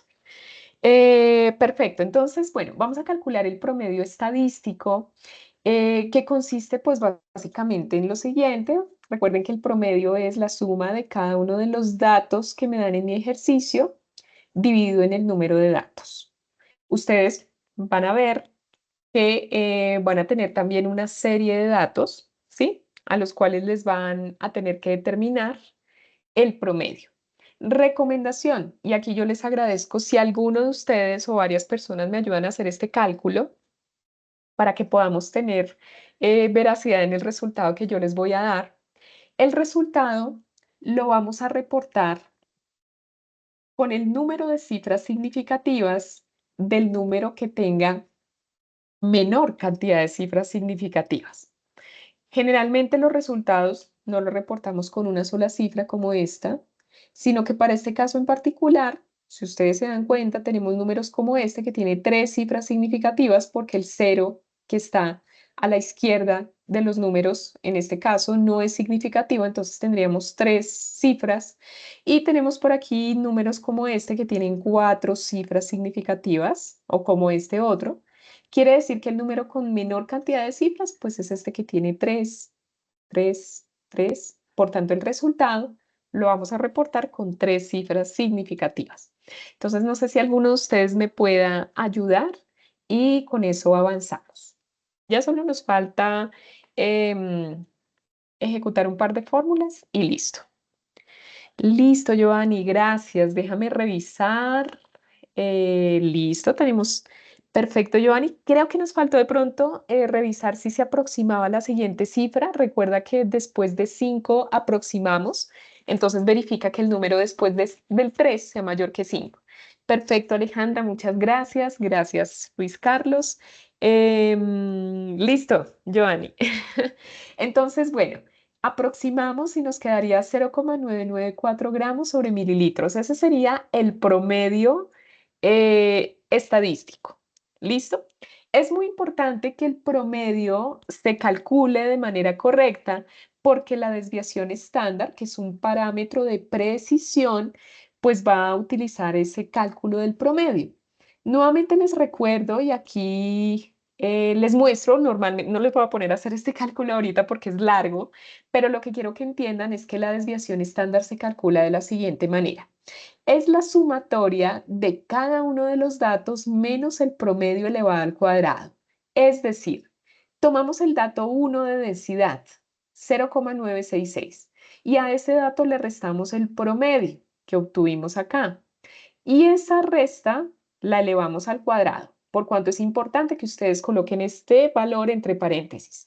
Elevamos al cuadrado, más el segundo dato de densidad, que es este 0,986, menos el promedio, todo elevado al cuadrado.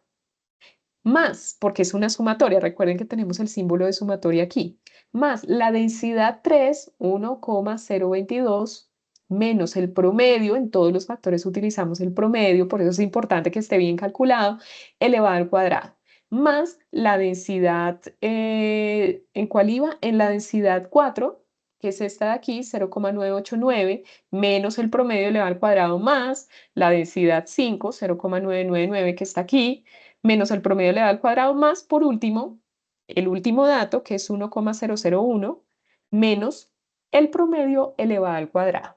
Recomendación, hay calculadoras que nos permiten colocar absolutamente todo, pero yo les recomiendo que no lo hagan porque son muchos datos. Mi recomendación es que primero hagan la operación del numerador, o sea, hagan las sumas de cada uno de los valores elevado al cuadrado. Posteriormente dividan en 5, porque recuerden que en el denominador va el número de datos menos 1, en este caso particular sería 5, y ese resultado, el resultado de esa división, elévenlo al cuadrado, a la raíz cuadrada, perdón. Entonces determinan la raíz cuadrada y ya con ello pues obtenemos la desviación estándar. Les digo, es un cálculo bastante amplio que ustedes ya tendrán la oportunidad de verificar, pero eventualmente ese cálculo particular para este ejercicio nos da 0,0186 gramos sobre mililitro, que si ustedes se dan cuenta, es un valor muy bajo, es un valor muy bajo.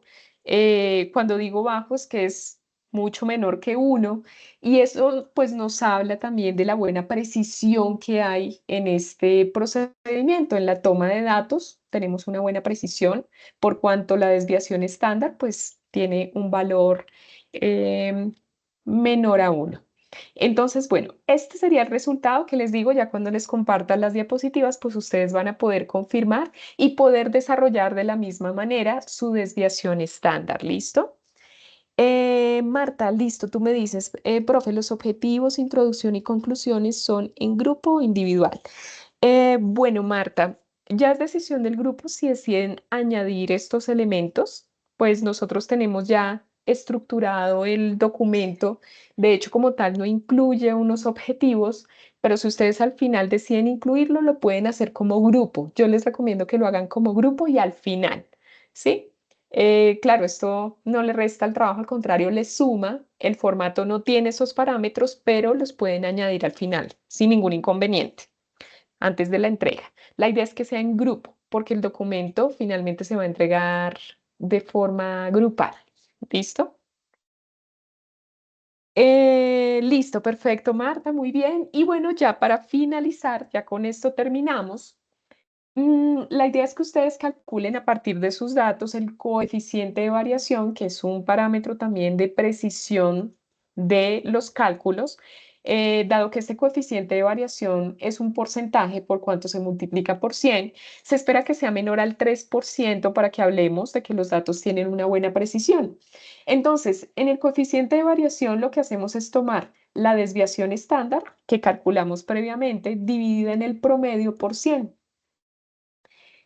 Les muestro, aquí nosotros, y ustedes me ayudan a corroborar este resultado, ya calculamos la desviación estándar, que fue de, déjenme ver, de 0,0186. Ese fue el valor de la desviación estándar. Este valor lo dividimos en el promedio, 0,994. Claro, si nosotros consideráramos las unidades serían gramos sobre mililitro para desviación estándar y para el promedio gramos sobre mililitro, estas unidades se cancelan y al multiplicar por 100, pues el resultado nos va a dar en porcentaje. Entonces la idea es que las unidades del coeficiente de variación sean en porcentaje. ¿Ustedes me pueden ayudar con este resultado, chicos, porfa? ¿Me pueden confirmar cuál sería nuestro coeficiente de variación? Listo. Por aquí me dice Sandy, tutora, ¿es recomendable usar todos estos datos y formular en Excel? Listo, Sandy, gracias por tu pregunta. La recomendación, Sandy, es que ustedes tienen un espacio en la guía para que coloquen el desarrollo de la fórmula, más o menos como yo lo estoy indicando aquí a manera de ejemplo, que tú puedas despejar la fórmula utilizando el editor de ecuaciones y ya tú por tu cuenta puedes también utilizar Excel para comprobar tus resultados. ¿Sí? Entonces, la idea no es que coloques los resultados directos de Excel porque entonces no estaríamos haciendo nosotros el ejercicio, sino que estaríamos haciendo, lo estaría haciendo Excel, ¿no? Entonces, la idea es que tú lo hagas de forma manual, como lo estamos haciendo acá, utilizando editor de ecuaciones, y lo puedes confirmar en Excel como para que te asegures que el resultado es correcto. ¿Listo? Sandy. Y Giovanni, gracias, Luis Carlos, Dayana, perfecto, chicos, ya vamos finalizando. Sandy indica, exacto. Bueno, cualquier cosita, de todas maneras, nos vas preguntando. Muy bien, chicos, tenemos aquí que el coeficiente de variación es 1,87%. ¿Ustedes me pueden confirmar si la calculadora les da otra cifra adicional al 7? Bueno, no, aunque aquí el número con menor cantidad de cifras es de 3. 3 y 3. Por tanto, vamos a dejarlo con 3 cifras. ¿Estamos bien? Listo. Dices, Karen, por aquí, buena tarde. Si no hay reporte de los compañeros, ¿se puede trabajar individual? De ser así, ¿se vería afectada la calificación?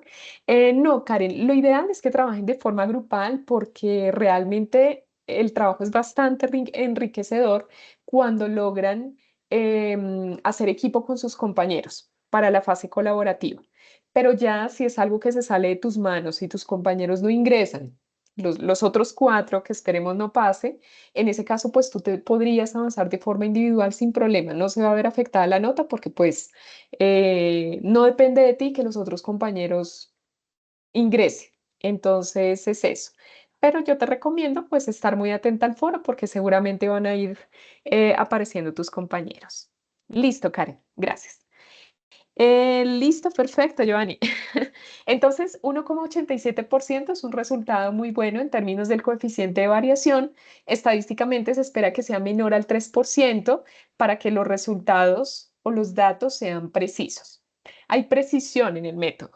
Entonces, con respecto al error absoluto, ya aquí finalizamos con estos dos cálculos. Para poder hallar otro de los parámetros que nos piden, que es el error absoluto, pues básicamente vamos a hacer una resta. El error absoluto es igual al promedio, que aquí lo tenemos, es 0,994, menos el valor considerado como real de la densidad del agua, que aquí lo tenemos, 0,993 gramos sobre mililitro. Algo muy importante y es que este error absoluto lo vamos a reportar como un valor absoluto, es decir, aunque nos dé negativo, lo vamos a reportar sin signo, porque normalmente en la práctica los porcentajes de error negativos no se utilizan. Entonces aquí, recomendación, la resta la reportamos sin signo. Esta resta pues es muy sencilla, para este caso en particular el error absoluto que proviene del promedio que está en unidades de gramos sobre mililitro menos el valor real que es en gramos sobre mililitro, muy bien Giovanni, pues nos va a dar 0,001 o es lo mismo en notación científica, 1 por 10 a la menos 3. Hay 3 ceritos antes de ese 1. Entonces, este sería el resultado, ojo, en gramos sobre mililitro. ¿Listo? El error absoluto. Ese error absoluto, ya para finalizar, lo vamos a utilizar para el porcentaje de error. Ustedes me van a ayudar con este cálculo. Tomamos el error absoluto, que sería 1 por 10 a la menos 3 gramos sobre mililitro, lo dividimos en el valor real, que es 0,993, y lo multiplicamos por 100. Y ya con eso tenemos el porcentaje de error relativo. ¿Quién me ayuda, chicos? Les doy un minutico para que me ayuden con este resultado. Y mientras tanto, Karen, si quieres puedes habilitar tu micrófono sin problema, cuéntame. Doctora, buena tarde. Es Hola, que Karen. hay, con respecto al valor real, por ejemplo, en el ejercicio 1 que estamos trabajando con el arsénico, nos tocaría buscar, es que no entiendo, o sea, ahí en el caso del agua, pues la densidad del agua, pero en el caso del arsénico. Listo, listo, déjame ver. Bueno, aunque sabes, Karen, estaba bien. Para el ejercicio 1, los datos que te dan son los valores de volumen tomados en una serie de balones en los que se disponía la sustancia en el laboratorio. O sea, se prepararon unas disoluciones y lo que tú tienes aquí son unos volúmenes, ¿sí? Y importante lo que me estás preguntando, ¿por qué? Porque mira, para calcular el error relativo y absoluto, en la segunda pregunta te dicen lo siguiente, que es la que te va a llevar al dato o al valor real. Teniendo en cuenta que la calibración del balón estima que su capacidad real es de 50,0 mililitros, quiere decir que este sería tu valor real para que lo tengas en cuenta y es ese valor real el que vas a utilizar para hallar el error relativo y el error absoluto. ¿Sí, Karen? Para que lo Dale, sí, tengas no había presente. leído esa parte. Muchas gracias.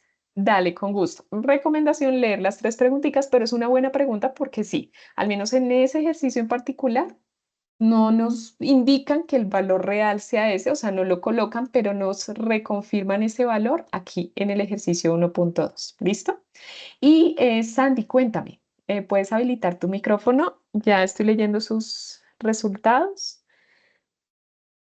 Tutora, es que tengo una duda revisando el foro, aunque en la guía no lo dice, si debemos seleccionar cada estudiante o cada integrante del grupo un alimento diferente.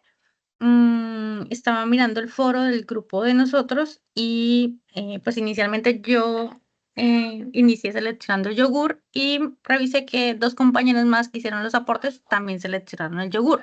No sé si es posible pues que estemos como todas de acuerdo con el mismo alimento o debamos elegir cada una pues uno diferente.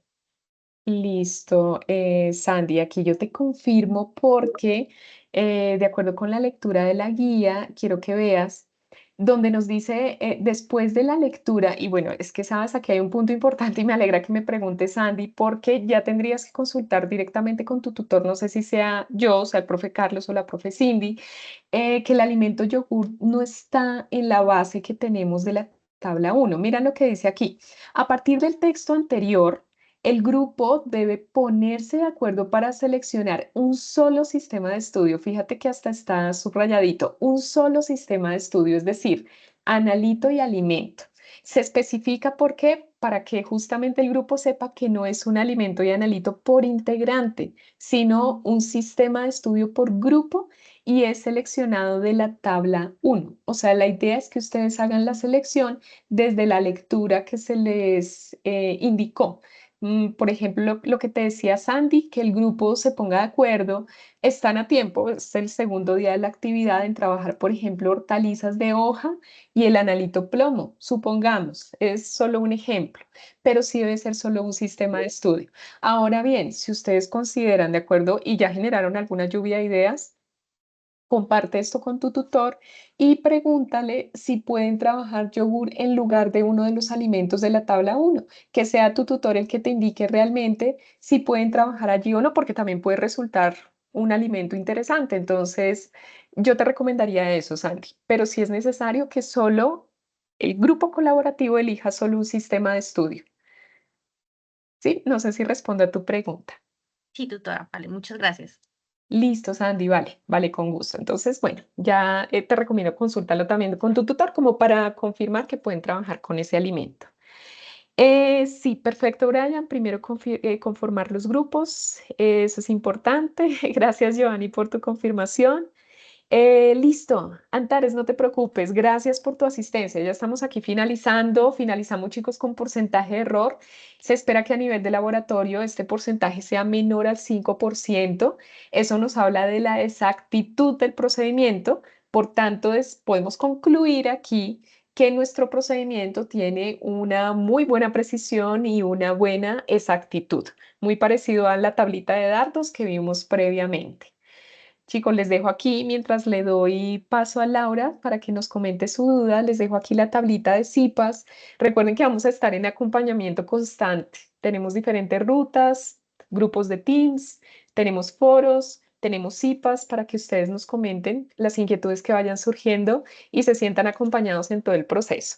Laura, cuéntame y chicos, a los que ya se van a ir retirando, les agradezco muchísimo su asistencia, el que hayan estado muy pendientes de la web y de verdad gracias a todos. Por ahora vamos a dejar hasta aquí, pero la siguiente clase terminamos el tema de los ejercicios individuales. ¿Listo?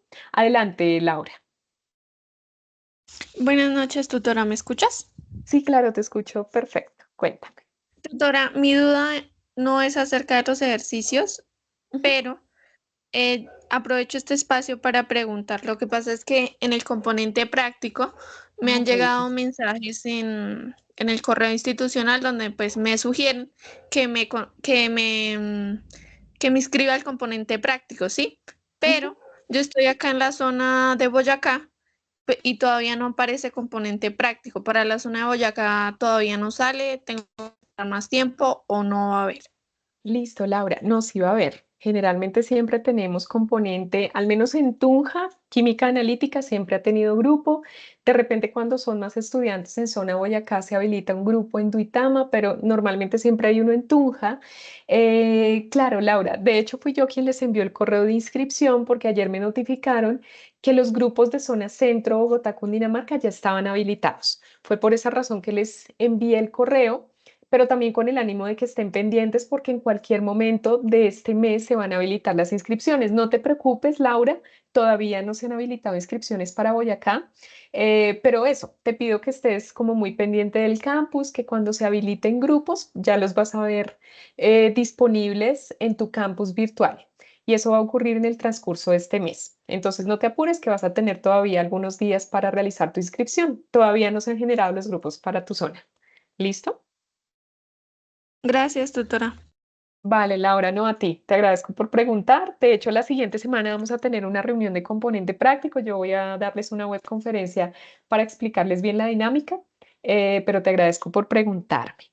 Listo, perfecto. Entonces, bueno, chicos, agradezco a todos sus comentarios. Gracias a todos por conectarse. Luis Carlos, Giovanni, Marta, todos. José Alberto, me dices que si el laboratorio no es en el del Restrepo. No, José Alberto, química analítica instrumental, si te inscribes en un grupo de Bogotá, va a ser en la sede José Acevedo y Gómez. Es en el laboratorio que se ubica en el primer piso donde vas a ver química analítica. En el Restrepo hay otros cursos de alimentos, pero química analítica es en la sede José Acevedo y Gómez. ¿Listo? Listo, Natalie. Natalie, tengo conocimiento que en Bogotá van a haber dos grupos, porque es donde tenemos mayor cantidad de estudiantes. Entiendo que hasta el momento solo se ha habilitado un grupo, entonces estimo que durante estos días habiliten el otro. Ya ustedes revisarán disponibilidad de horarios, pero entiendo que vamos a tener dos grupitos y también vamos a tener un grupo en Zipaquirá. Todavía no me han confirmado si vamos a tener grupo en Facatativá por si los horarios no se les llegaran a empalmar con sus trabajos y demás. Entonces sería eso por el momento. Ah, bueno, Alejandra, justo me preguntas de Facatativá. Alejandra, tenemos muy poquitos estudiantes en Facatativá. Si quieres, me puedes escribir al Teams entre hoy y mañana. Mañana, escríbeme y yo te confirmo si se va a habilitar o no grupo en Facatativá, porque tengo que hablar con los líderes del laboratorio para que nos confirmen, porque esa programación depende de ellos. Y Brian, creo que yo te debí esa consulta, de hecho tendría que haberla hecho hoy. Yo elevé el correo pues a la líder de laboratorios, todavía no me ha respondido, pero voy a tener que hablar mañana con ella. Entonces yo les confirmo por Teams si va a haber o no grupo. Gerson, sí va a haber un grupo en Zipaquirá, para que sepas. Entonces estimo que en estos días ya habiliten el grupo para inscripción, pero sí vamos a tener un grupo en Zipa. Ah, listo, perfecto, Alejandra. Entonces esperamos respuesta de la líder de FACA, pero si quieres escríbeme por Teams y yo me encargo también de hablar mañana con la líder de Bogotá para que nos confirme si va a haber grupo o no en FACA. ¿Listo? Perfecto, Gerson, muchas gracias. Luis Carlos, respecto a tu duda, efectivamente son dos sesiones. Entiendo que esas sesiones van a ser de 8 a 5 2 días, porque por temas de laboratorio, normalmente este laboratorio se llevaba a cabo en 3 días, pero para este semestre se redujo a 2 días tratando de facilitar el desplazamiento de ustedes únicamente 2 días. Pero te digo, eventualmente está de 8 a 5, pero las prácticas realmente no terminan hasta esa hora. Estoy segura que terminan un poco antes. Entonces, la idea es que ustedes se registren en el horario que mejor les convenga. ¿Listo? Perfecto, Alejandra. Muy bien, chicos. Déjenme ver que no se me quede ninguna pregunta. Creo que ya las respondí todas. Perfecto. Ah, bueno, dices que en Bogotá te salen dos grupos, pero solo fines de semana. Natalie, sí tengo entendido que la logística que organizó Bogotá es solo para fines de semana. Si por alguna razón tú trabajas para fines de semana, yo te recomiendo que estés atenta a la apertura de grupos. Sé que es un poco más lejos, pero es con el ánimo de pronto que no se te cruce con tu trabajo. Entiendo que SIPA y FACA sí van a tener horarios entre semana, pero debemos esperar la apertura de esos grupos. Pero sí, Natalie, realmente esa organización de horarios depende es de la disponibilidad logística de cada centro y de los líderes del laboratorio. No depende como tal de la dirección de curso. Entonces, mi recomendación es esa, que puedas esperar los grupos que faltan en zona centro Bogotá. Listo, Natalie, perfecto. Bueno, chicos, entonces, bueno, creo que He respondido todas las dudas. Espero pasen una muy buena noche. Ah, bueno, Sandy, cuéntame. Ah, ok, cada uno está eligiendo para el desarrollo. Ok. Este cuadrito, ¿quién te lo compartió?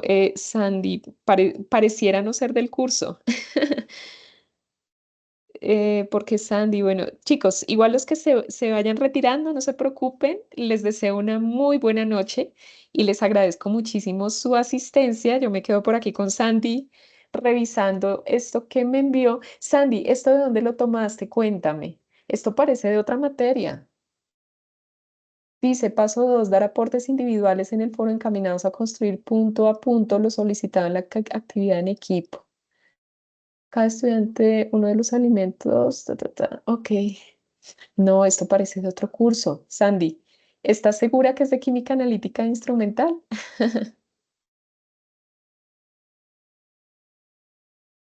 Sí, creo que este es de otro curso, Sandy. Creo ahí está la confusión. Yo te recomiendo, sí, exacto. Recuerda que en la tabla 1, y era lo que yo te compartí aquí, ya tenemos bien establecidos los alimentos, entonces echa un ojito, de pronto es otro foro para que lo confirmes, ¿vale? Listo, chicos. Perfecto, Sandy. De todas maneras, cualquier cosita me escribes. Creo que tu tutor me parece, Sandy, que es el profe Carlos, pero de todas maneras, la dinámica que estamos manejando los tres tutores es la misma y es tomada de la guía. Ya tenemos la tablita, tenemos alimentos, analitos. Es cuestión de que como grupo elijan una parejita de estos que aparecen en la tabla. ¿Listo? Perfecto. Listo, chicos. Sandy, resolví tu duda y con eso finalizamos. Cuenta.